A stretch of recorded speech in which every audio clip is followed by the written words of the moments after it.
नमस्कार दोस्तों, मेरा नाम है रमन नायक और मैं एक ट्रेनर हूँ जो आपको बताएगा किस तरह से गाड़ियों का मेंटेनेंस किया जाता है। अब आप मुझसे पूछेंगे कि हमें तो गाड़ियों का मेंटेनेंस जो है, हमारे पास तो गाड़ियाँ, हम जो है खुद को कैसे क्या चीज़ें करेंगे, तो किस तरह से क्या चीज़ें होंगी, किस तरह से क्या चीज़ें करना है और किस तरह से क्या चीज़ों को लेके जाना है, उसके बारे में बात करते हैं। सबसे पहले तो मैं आपको बताता हूँ कि आपके इस ट्रेनिंग को लेने के लिए बहुत बहुत शुक्रिया और भारत सरकार के और बाकी सारी एजेंसीज़ के इस मिशन से जुड़ने के लिए बहुत बहुत शुक्रिया। शुक्रिया इसलिए क्योंकि ये ट्रेनिंग आपको कहीं ना कहीं एक बेहतर भविष्य की तरफ ले जाएगी और अगर आपका भविष्य बेहतर होगा तो इस देश का भविष्य भी बेहतर होने वाला है। अब अगर हम बात करें कि जिस हिसाब से चीज़ें हुई हैं और जिस हिसाब से चीज़ें होनी हैं भारत में, तो उसके हिसाब से आप जिस जगह हैं वो बहुत ही कमाल की जगह आई है। दोस्तों, मैं बात कर रहा हूँ टू व्हीलर और थ्री व्हीलर मैकेनिक्स के बारे में। अगर बात करूँ तो इंग्लिश में इनको कहेंगे सर्विस टेक्नीशियंस और हिंदी में इनको कहेंगे, या हम लोग जनरल भाषा में इनको कहते हैं टू या थ्री व्हीलर मैकेनिक्स। अगर बात करी जाए दोस्तों मैकेनिक्स की, तो आपने देखा होगा कि भारत की जो ऑटोमोटिव इंडस्ट्री है वो कितनी रफ्तार से बढ़ रही है, किस तरह से रोज़ की रोज़ नई नई गाड़ियाँ खरीदी जा रही हैं और पुरानी गाड़ियों का भी जमकर व्यापार हो रहा है। जब नई और पुरानी गाड़ियों के बारे में बात करी जाती है तो जब कोई भी गाड़ी चलती है, कोई भी वो चीज़ चलती है जो कि सड़क पे चलती है, रोड पे चलती है, मोटर से चलती है, जिसकी आपको लगता है कि इंजन में घिसाई हो रही है या किसी भी प्रकार की इस तरह की चीज़ है, तो एक चीज़ समझने वाली है और वो चीज़ ये समझने वाली है दोस्तों कि उसका मेंटेनेंस बहुत ज़रूरी हो जाता है। यानी कि एक नियमित अंतराल के बाद वो चीज़ मेंटेनेंस मांगेगी। जैसे हम बिल्डिंग्स की मरम्मत कराते हैं उसी तरह से गाड़ियों की भी मरम्मत होती है। तो अब हम आपको जो सर्टिफिकेशन कोर्स में लेके जा रहे हैं वो NSQF लेवल 4 का कोर्स है और NSQF लेवल 4 में भी वो एक ऑटोमोटिव और टू और थ्री व्हीलर टेक्नीशियंस का कहीं ना कहीं कोर्स है। टू और थ्री व्हीलर टेक्नीशियंस के दोस्तों बहुत सारे पार्ट जो है वो फोर व्हीलर टेक्नीशियंस और अदर मशीन्स के मेंटेनेंस वाले पार्ट में भी कैरी आउट होते हैं। यानी कि अगर आप इस पार्ट को बहुत अच्छे से सीख लेते हैं, समझ लेते हैं, दो पहिया और तीन पहिया वाहन के बारे में अगर आपको ये सारी चीज़ें पता चल जाती हैं, ये सारा नॉलेज हो जाता है, तो आप चार पहिया वाहन और बाकी सारे वाहन, बड़े बड़े ट्रक्स के लिए भी काफ़ी ज़्यादा हद तक रेडी हो जाएंगे। क्योंकि हर इंजन का, डीजल इंजन का काम करने का तरीका वही होता है, चाहे वो सिंगल सिलेंडर इंजन हो, चाहे वो 4 सिलेंडर इंजन हो। इसी तरह से गैसोलीन इंजन यानी कि पेट्रोल इंजन का काम भी वही होता है। तो आपको इस ट्रेनिंग में पता चलेगा कि किस तरह से डीजल इंजन काम करता है, किस तरह से पेट्रोल इंजन काम करता है, डीजल इंजन में क्या सारी चीज़ें मेंटेनेंस करी जाती हैं, पेट्रोल इंजन में क्या सारी चीज़ें मेंटेनेंस करी जाती हैं, क्या वो सारी चीज़ें हैं जो हमें अभी सीखना ज़रूरी है, हमें जानना ज़रूरी है किसी भी मशीन के मैकेनिक बनने से पहले, किसी भी इंजन के मैकेनिक बनने से पहले। साथ ही साथ हम उन बेसिक कंपोनेंट्स के बारे में भी बात करेंगे जो कि लगे रहते हैं गाड़ी में, जैसे कि ब्रेक्स, चैसी या फिर टायर, ट्यूब्स, व्हील्स और बाकी सारी चीज़ें। तो इसके लिए आपको एक चीज़ जो बेहतर तरीके से समझनी होगी और देखनी होगी वो ये कि इस ट्रेनिंग में जब तक आप जुड़े हुए हैं, जब तक इस ट्रेनिंग को कंप्लीट नहीं हो जाती, आपको अपना सारा ध्यान स्क्रीन पर और मेरे शब्दों पर रखना है। हम बीच में जो है प्रैक्टिकली भी देखने चलेंगे चीज़ों को कि प्रैक्टिकली ग्राउंड्स पर चीज़ें किस तरह से होती हैं और हम देखते हैं किस तरह से क्या सारी चीज़ें जो है वो मार्केट में हो रही हैं। मार्केट में हमें खपाने के लिए, यानी कि हमें नौकरी लेने के लिए, हमें मार्केट से पैसा कमाने के लिए किन सारी स्किल्स की ज़रूरत है और किन सारी स्किल्स में ज़रूरत होगी। मैंने अपने इंट्रोडक्शन में बताया था कि मेरा नाम रमन नायक है और मैं कहीं ना कहीं इस चीज़ के लिए ट्रेनिंग्स देता हूँ। अगर आपकी बात करूं तो अगर हम लाइव क्लास में इंटरेक्ट कर रहे होते तो मैं आप सब लोगों का नाम भी ज़रूर पूछता। फिलहाल ये चीज़ जो है वन वे कम्युनिकेशन में संभव उतनी ज़्यादा मुझे नहीं लग रही है। अगर हम थोड़ी सी बात करेंगे कि क्या चीज़ों के बारे में बात कर रहे हैं, किसके लिए हम ट्रेनिंग कर रहे हैं, हमारी ट्रेनिंग कौन कंडक्ट करा रहा है और हमारी इस ट्रेनिंग को कराने वाली एजेंसीज़ के बारे में थोड़ा सा मैं आपको बता देता हूँ, तो आपको जो है बेहतर आइडिया रहेगा कि आप एक्चुअली क्या ट्रेनिंग कर रहे हैं। देखो, सबसे पहले तो दोस्तों स्किल इंडिया की बात करते हैं। स्किल इंडिया क्या है दोस्तों? स्किल इंडिया भारत सरकार का एक इनिशिएटिव है और इसके बारे में मैं आपको काफ़ी डिटेल में थोड़ी ही देर में बताने वाला हूँ कि स्किल इंडिया क्या है। फिलहाल के लिए अभी ब्रीफ में आप इतना समझिए कि स्किल इंडिया जो मिशन है वो भारत सरकार का एक ऐसी अम्ब्रेला स्कीम है जिसके अंदर बहुत सारी और भी स्कीम्स आती हैं। यहाँ पे उन सेक्टर्स के बारे में जिनके बारे में अब तक नहीं सोचा गया था, जिनको अब तक कुशल नहीं बनाया गया था, जहाँ पर ज़्यादातर थ्योरी वाले पार्ट्स होते थे, जहाँ पर मोस्टली प्रैक्टिकल ट्रेनिंग नहीं होती थी, उसके बारे में बात की गई है। उन चीज़ों के बारे में स्किल इंडिया मिशन कहीं ना कहीं फोकस्ड रहता है, वहाँ पे जो है इनका एम्फेसिस रहता है। तो इस चीज़ का आपको ध्यान रखना है कि स्किल इंडिया मिशन यानी कि कुशल भारत मिशन के तहत जो है हम लोग ये ट्रेनिंग ले रहे हैं हमारी कुशलता बढ़ाने के लिए, और कुशल जो है हमें बनना है। अब दोस्तों ministry of skill development and entrepreneurship के अंडर ये सारी चीज़ें होती हैं। भारत सरकार का जो ministry of skill development and entrepreneurship वाला जो पार्ट है वहाँ पे सारी होती है। उद्यमिता विकास वाली जो मिनिस्ट्री भारत सरकार की है, तो वहाँ से ये सारी चीज़ें जो उद्भुत होती हैं, वहाँ से ये सारी चीज़ें हमारे बीच में आती हैं, और वो सारी चीज़ें हमारे बीच में लाने के लिए, और ये सारी चीज़ें हमारे बीच में लाने के लिए इनको कहीं ना कहीं श्रेय जाता है। तो आपको ministry of skill development and entrepreneurship जो है वो कहीं ना कहीं देखने को मिलेगी आपके कोर्स में। इसके अलावा दोस्तों बात करें तो एनएसडीसी ये भारत सरकार की ही एक बॉडी है, बट इनका काम थोड़ा सा अलग है। दोस्तों इनका काम ये है कि ये जो है वो स्किल्स पर ही फोकस करते हैं। ये उस तरह से चीज़ों को बनाते हैं, इस तरह से कोर्सेज को बनाते हैं, इस तरह से आपका सिलेबस तैयार करते हैं जिससे कि आप बेहतर से बेहतर और कमाल से कमाल चीज़ों को सीख सकें और अपने आप को अपग्रेड कर सकें, अपनी लाइफ को चेंज कर सकें, अपने जॉब को चेंज कर सकें, अपने लिए चीज़ें जो है वो अच्छी से अच्छी और बेहतर से बेहतर बना सके। तो इस चीज़ का कहीं ना कहीं ये लोग जो है वो ध्यान रखते हैं। तो एनएसडीसी ये शब्द जो है आपको काफ़ी बार आते रहेगा। दोस्तों याद रखिएगा एनएसडीसी और एएसडीसी में कंफ्यूज मत होइएगा। एनएसडीसी और एएसडीसी में कंफ्यूज हमें नहीं होना है। एनएसडीसी और एएसडीसी में दोनों के बारे में बताता हूं। तो जो एनएसडीसी है वो नेशनल स्किल डेवलपमेंट कॉरपोरेशन को कहते हैं। नेशनल स्किल डेवलपमेंट कॉरपोरेशन ये पूरे भारत में जो स्किल डेवलपमेंट होती है, जो भी हमारी कुशलता बढ़ती है, उसके लिए जो सिलेबस तैयार करने का काम होता है, टेस्ट कराने का काम होता है, ट्रेनिंग कराने का काम होता है, सारी चीज़ें जो है जो तैयार करते हैं, जो एक पोर्टफोलियो बनाते हैं, ब्लूप्रिंट बनाते हैं, वो एनएसडीसी बनाते हैं। इसके बाद में आती है दोस्तों एएसडीसी। अब ये एएसडीसी मतलब एनएसडीसी दोस्तों क्या है, एक बहुत बड़ा प्रॉस्पेक्टिव है कि भारत में जो भी स्किल्स डेवलप हो रही हैं, चाहे फिर वो किसानी को लेकर हो जाए, चाहे वो मशीनरी को लेकर हो जाए, या फिर वो किसी और तरीके की कुशलता को लेकर हो जाए, तो उन सब चीज़ों में जो है एनएसडीसी कहीं ना कहीं हेल्प करते हैं। बट इनके भी कहीं ना कहीं क्या होता है कि जिस स्पेशल सेक्टर में चीज़ें हो रही होती हैं, जैसे कि हम बात करते हैं यहाँ ऑटोमोटिव स्किल डेवलपमेंट काउंसिल, मतलब कि जो भी चीज़ें ऑटोमोटिव में हो रही होती हैं, जब भी मतलब ऑटोमोबाइल की हम डेफिनेशन भी देखेंगे आगे कि ऑटोमोबाइल की डेफिनेशन क्या होती है, तो उसके बाद में आपको ये चीज़ें और क्लियर हो जाएंगी। तो मतलब जो भी चीज़ें ऑटोमोबाइल से रिलेटेड होती हैं, जो भी आपको दिखेगा ऑटोमोबाइल से, चाहे वो उसकी रिपेयरिंग हो, चाहे वो उसकी सेल्स हो, चाहे वो उसकी आफ्टर सेल्स हो, चाहे उसकी मैन्युफैक्चरिंग हो, चाहे फिर वो किसी और तरीके की चीज़ें हो, तो ये सारी ऑटोमोटिव स्किल डेवलपमेंट काउंसिल कहीं ना कहीं देखती है नेशनल स्किल डेवलपमेंट काउंसिल के पार्ट के रूप में। तो इस चीज़ को आपको समझना है, इस चीज़ को आपको जानना है। ये आपको ट्रेनिंग से पहले जो है चीज़ें कुछ थी वो ज़रूरी थी। अब आप किस चीज़ की ट्रेनिंग ले रहे हैं वो मैं आपको बताता हूँ। तो आप यहाँ पे ले रहे हैं ऑटोमोटिव, यहाँ पे आप जो ट्रेनिंग ले रहे हैं वो ले रहे हैं ऑटोमोटिव। ये दोस्तों आपकी जो ट्रेनिंग है वो है ऑटोमोटिव सर्विस टेक्नीशियन। क्या कौन से टेक्नीशियन? ऑटोमोटिव सर्विस टेक्नीशियन 2 और 3 व्हीलर्स। देखो दोस्तों ऑटोमोटिव सर्विस टेक्नीशियन से तो काफ़ी ब्रॉड टर्म ये हो जाता है कि ऑटोमोटिव में किसी भी चीज़ की सर्विस आप कर सकते हो। तो इसको स्पेसिफाई करने के लिए 2 और 3 पहिया वाहनों के बारे में यहाँ पे बात की गई है।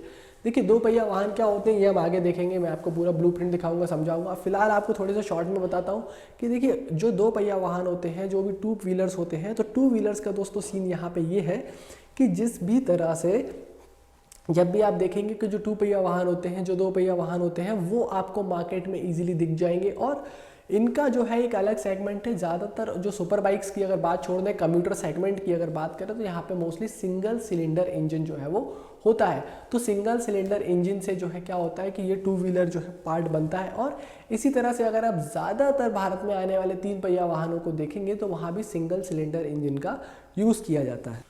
जब सिंबल्स की बात करते हैं तो आपको सिंबल्स के बारे में, रोड सेफ्टी साइंस के बारे में और इंडस्ट्री सेफ्टी साइंस के बारे में, वर्क हजार्ड्स के बारे में अलग से ही एक पूरे मॉड्यूल के अंदर में जो है आपको सारी चीज़ें पढ़ा दूंगा। बीच में आपको पढ़ाने से थोड़ा सा कन्फ्यूजन क्रिएट हो सकता है, इसलिए सिंबल्स वाले पार्ट को एलिमिनेट कर आगे की तरफ देखते हैं। और कुछ चीज़ें जो आपको मुझे लगता है कि जानना ज़रूरी है वो ये कि आप जिस सेक्टर के अंदर जो ट्रेनिंग ले रहे हैं वो है दोस्तों ऑटोमोटिव सेक्टर। ऑटोमोटिव सेक्टर दोस्तों क्या होता है, बेसिकली सेक्टर क्या होता है वो समझते हैं। आप यूँ समझ सकते हैं कि ये जो है एक गोल है, ये जो है एक गोल है। यहाँ से हम समझ सकते हैं कि ये जो है एक हमारा गोल है, यानी कि वृत्त है, सर्कल है, और ये हमारे सेक्टर्स होते हैं। इसमें ये वाला जो एक पार्ट होता है दोस्तों, इसको हम लोग कहते हैं सेक्टर। अब इसको क्यों कहते हैं, जैसे कि ये हमारा एग्री सेक्टर हो गया, मतलब एग्रीकल्चर वाला हो गया, ये हमारा मैन्युफैक्चरिंग वाला हो गया जहाँ पे हम लोग क्या करते हैं, मैन्युफैक्चर करते हैं, ये हमारा ऑटोमोबाइल वाला हो गया।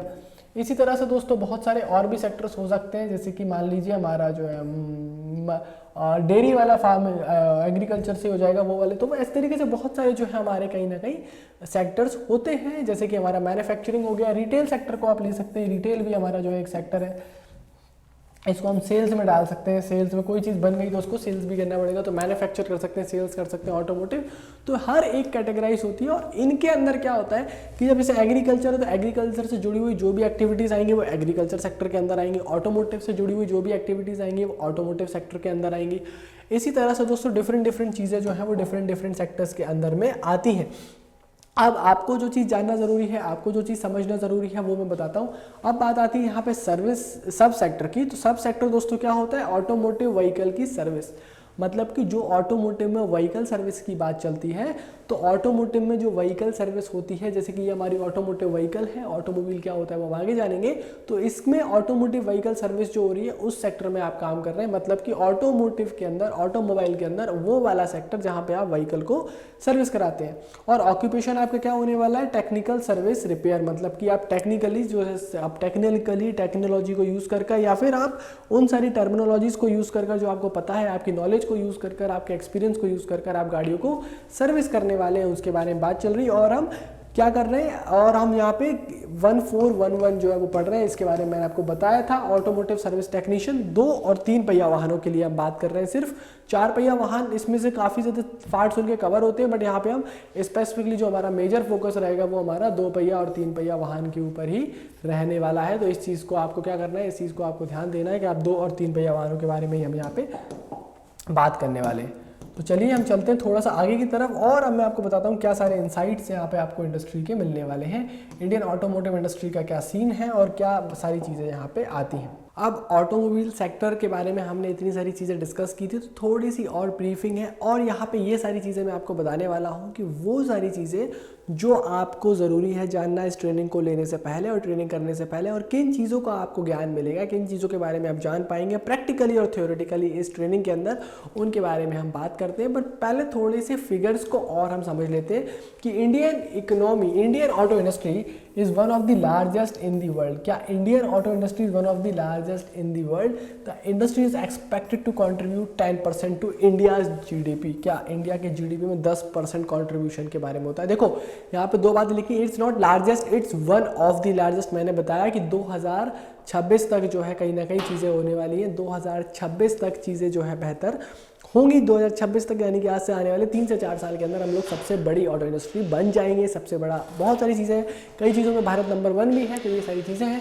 तो as per the automotive mission plan 2016 से 26 तक, मतलब ये 10 साल का जो हमारा ऑटोमोटिव मिशन प्लान आता है, एंड 65 मिलियन एडिशनल जॉब्स, मतलब एडिशनल जॉब्स की बात चल रही है। एडिशनल जॉब्स का मतलब दोस्तों क्या होता है कि 65 मिलियन एडिशनल जॉब्स, मतलब कि 65 लाख और जॉब्स क्रिएट होंगे इस सेक्टर के अंदर इन वर्षों में, और ये जॉब सीधे सीधे आपको अफेक्ट करने वाले हैं, आपको मदद करने वाले हैं। The sectors offers big potential for jobs across the land and breath of the country. मतलब ऐसे और ऐसे, ये हमारा अगर इंडिया, बिल्कुल इंडिया का ऐसा नक्शा नहीं बना हुआ, हमारा अगर लैंड और ब्रेथ मतलब कि नॉर्थ टू ईस्ट और वेस्ट टू साउथ, पूरा का पूरा इंडिया जो है उसमें सारे के सारे जॉब्स बनने वाले हैं। 65 मिलियन जॉब्स कहाँ यहाँ कहीं ना कहीं आपको देखने को मिलेंगे, 65 मिलियन जॉब्स यहाँ पे आने वाले हैं। अब ये दोस्तों ये वाली जो चीज़ें हैं ये मैंने डिज़ाइन की हुई है। क्यों, किस चीज़ के लिए डिज़ाइन की हुई है, तो enable a candidate to acquire knowledge and skills that are required for improvement. ASDC NSDC हम लोगों ने मिलकर ये जो बनाया है, जिसको हमने इस हिसाब से बनाया है कि जो भी आपको नॉलेज चाहिए किस चीज़ के लिए, इस फील्ड में जॉब एक्वायर करने के लिए, स्किल्स एक्वायर करने के लिए, वो कुशलता पाने के लिए, वो कुशलता लाने के लिए अपने अंदर, उन चीज़ों को ध्यान में रखकर ये बनाया गया है। जो आगे वाला आपका आने वाला कोर्स है उसकी मैं आपसे बात कर रहा हूँ, वो सारा कोर्स इसी चीज़ को ध्यान में रख के बनाया गया है। This guide is design to enable a candidate to acquire knowledge and skills that are required for employment. Employment के लिए जो स्किल्स चाहिए उनको देख के ये बनाया गया है। The automotive service technician 2 and 3 wheeler level 4, और हम लोग यहाँ पे NSQF लेवल 4 की ट्रेनिंग कर रहे हैं, national skill qualification framework level 4 की ट्रेनिंग कर रहे हैं। दोस्तों नेशनल स्किल क्वालिफिकेशन फ्रेमवर्क में 10 लेवल होते हैं, 1 से लेकर 10 लेवल तक वहाँ पे होते हैं।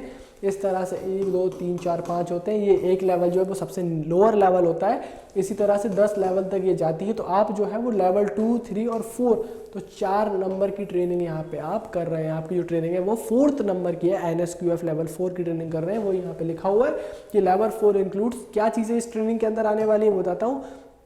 पहली चीज़ है तो carry out routine servicing in minor repairs of aggregates of 2 और 3 व्हीलर, मतलब कि आप 2 पहिया वाहन की जो रूटीन सर्विस होती है, रूटीन मेंटेनेंस होता है, वो आप इसको सीखने के बाद कर पाएंगे, इसको पूरा पढ़ने के बाद आप कर पाएंगे। तो एक तो रूटीन मेंटेनेंस जो है, रूटीन सर्विस जो है वो आपकी आ जाएगी। दूसरा plan and organise work to meet expected outcomes, मतलब कि आपको वर्क को प्लान और ऑर्गेनाइज करना है, मतलब कि आप काम को संयोजित कर पाएंगे, संयोजित कर पाएंगे और इस हिसाब से नियोजन और प्लान बना पाएंगे।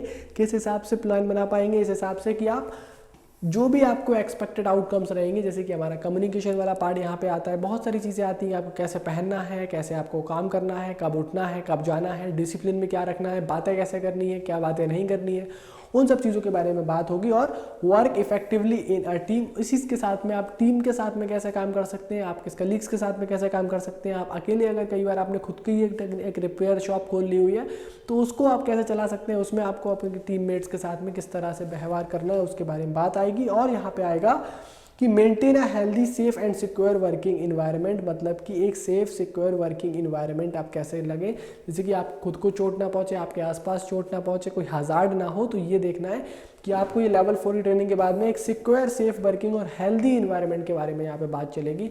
तो वो यहाँ पे कहीं ना कहीं देखने को मिलने वाला है। ये वाली चीज़ जो है कहीं ना कहीं यहाँ पे मिलेगी, देखेगी, और ये वाली चीज़ यहाँ पे बेहतर तरीके से होने वाली है। तो ये इन्वायरमेंट यहाँ पे maintain a healthy safe and secure working environment, तो ये चीज़ें जो है आपको यहाँ पे समझने और देखने को मिलेंगी। तो ये सब चीज़ें हैं दोस्तों यहाँ। अब ये देखते हैं किस तरह से जो है चीज़ें आगे की तरफ भी जाती हैं। तो ये आपको यहाँ पे इस ट्रेनिंग में जो है सीखने को मिलेगा। तो ये हमारी जो लेवल 3 और जो हमारी लेवल 4 वाली ट्रेनिंग है उसमें ये सारी चीज़ें इंक्लूड है कि आप एक गाड़ी के ऊपर 2 पहिया या 3 पहिया वाहन के ऊपर नॉर्मली किस तरह से मेंटेनेंस करना है वो आप देख पाएंगे, वो आप समझ पाएंगे। किस तरह से आपको प्लान और ऑर्गेनाइज करना है काम वो देख पाएंगे। आप वर्क एफिशिएंटली कर पाएंगे एक टीम के अंदर, और आप एक safe healthy environment, working environment, safe working environment डाल पाएंगे।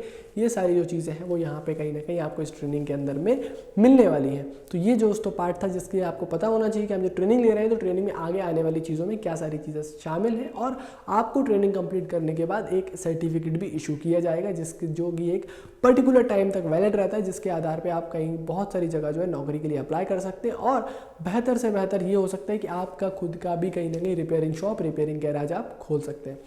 तो ये सारी चीज़ें थी दोस्तों यहाँ तक। अब हम चलते हैं आगे की तरफ और देखते हैं क्या सारी चीज़ें आने वाली हैं हमारी इस ट्रेनिंग में आगे की तरफ।